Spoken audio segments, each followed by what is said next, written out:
তা আপনার ক্ষমতা আর জনতা আপনার হাতেই রাখুন না। হ্যাঁ, হঠাৎ আমাকে দিতে আসলেন কেন? আর আপনাদের পলিটিক্স, যেখানে আপনারা রক্ত দিয়ে সিঁড়ি বানান আর মিথ্যা দিয়ে তাজমহল করেন। সাবধানে কথা বল। তুই জানিস তুই কার সামনে দাঁড়িয়ে কথা বলছিস?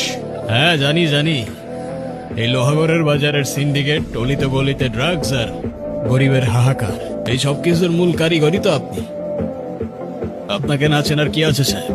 আপনি যে রাজনীতি ফেরি করতে আসছেন সেইটা অন্য কোথাও গিয়ে করেন, তাহলে হয়তো আপনার সময় অপচয় হবে না।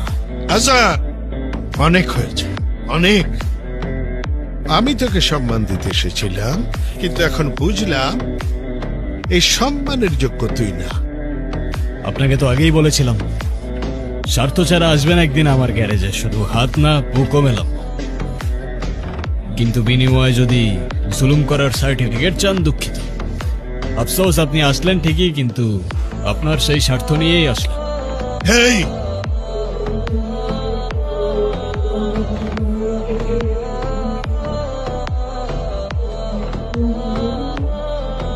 লোকটা কিন্তু সাপের থেকেও বিষাক্ত, একটু সাবধানে থাকা উচিত।